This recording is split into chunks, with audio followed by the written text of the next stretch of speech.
Have you ever felt that someone you love is incredibly close one moment, yet suddenly vanishes into thin air the next? It leaves you wondering if you are truly in love, or if you are slowly being pushed away without any reason. This confusion is painful, making you question your own worth and whether you are simply imagining the distance between you two. Today we are going to uncover the truth about the avoidant attachment style and why it creates this painful emotional cycle. Avoidant attachment is not about a lack of love, but rather a deep-seated psychological defense mechanism against vulnerability and emotional intimacy. These individuals are not heartless. They have simply learned that relying on others is unsafe, so they protect themselves by retreating. They fear that if they let you in too deep, they will lose their independence or eventually be hurt by you.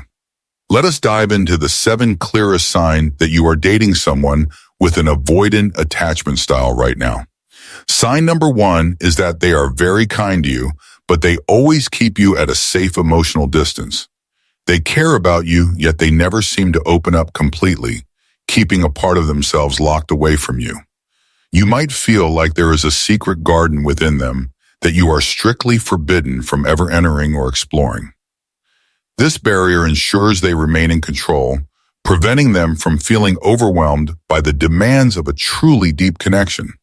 They offer stability and kindness, but it often lacks the warmth and raw vulnerability that creates a true soulmate bond.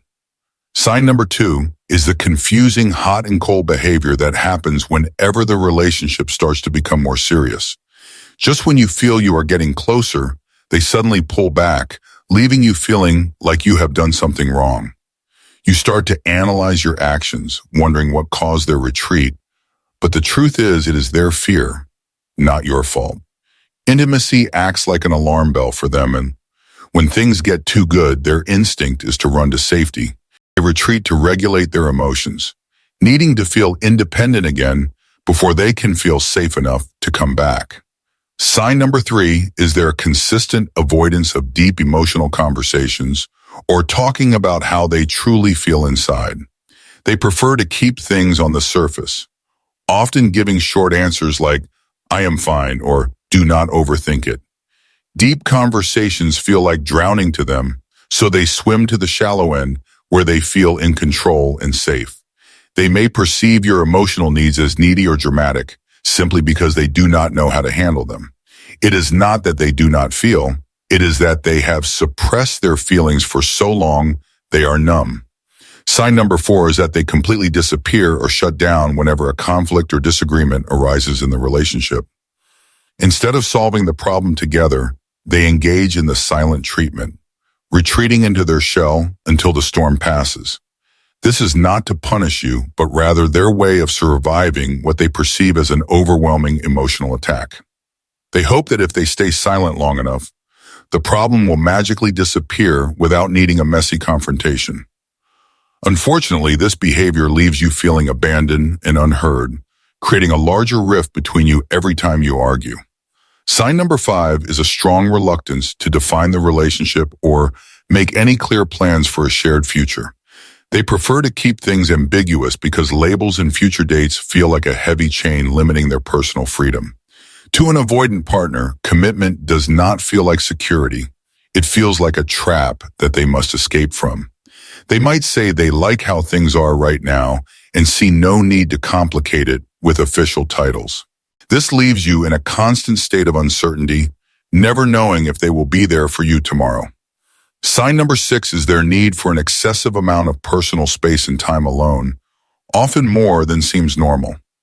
You might feel like you always have to ask for permission just to be close to them or spend time together. They prioritize their independence above all else, often guarding their time as if sharing it would deplete their energy. Their need for space is a survival tactic, a way to recharge their batteries after the draining effort of intimacy. This makes you feel like an intruder in their life rather than a partner who is welcomed with open arms. Sign number 7 is that they show love through practical actions and tasks rather than through verbal affirmation or affection. They will do many things for you, fix your problems, and help you, but they rarely say, "I miss you." Verbalizing emotions feels dangerous and awkward to them, so they rely on tangible acts to prove they care about you. While these actions are valid, the lack of verbal reassurance can leave you feeling starved for emotional validation and love. So why are they like this? It usually stems from a childhood where they had to learn to rely only on themselves. They learned early on that expressing needs led to rejection, so they decided to never need anyone ever again. For them, intimacy equals the risk of being hurt, so their independence is a shield they have carried for decades. Understanding this can help you see their behavior not as a rejection of you, but as a protection of themselves. But how does it feel for you? You likely feel anxious, constantly trying to bridge the gap and keep the connection alive. It feels like loving someone who is half staying and half leaving, keeping you in a perpetual state of emotional insecurity. You may find yourself working twice as hard for the relationship, compensating for their lack of effort and emotional presence. If you are in this relationship, the most important advice is to stop blaming yourself for their inability to connect. Try to look at their attachment style objectively rather than taking their distancing behavior as a personal attack on your worth. Communicate your needs gently without demanding, and give them the space they need without punishing them for taking it. However, remember that you also deserve to be loved clearly, openly, and without having to beg for basic affection. Healing requires patience from both sides, but it also requires firm boundaries to protect your own emotional well-being. Avoidant partners are not incapable of love. They simply do not know how to stay when love becomes real and vulnerable. With time, therapy, and patience, it is possible for them to learn that intimacy is safe and love is rewarding. But you cannot fix them alone. They must be willing to do the inner work to break down their walls.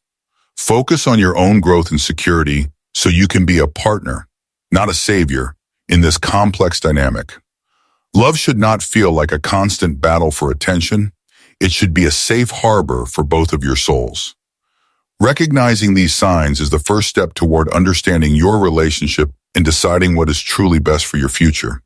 Have you experienced any of these signs in your own relationship? Or perhaps you recognize these traits within yourself?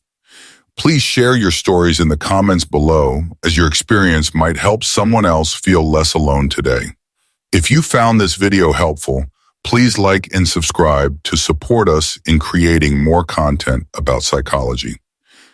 Thank you for watching and taking the time to understand the complex and fascinating world of human attachment styles. Remember, you are worthy of a love that stays, a love that is clear, and a love that is safe. This is Psych Insight Lab. See you in the next video for more insights into your mind and your heart.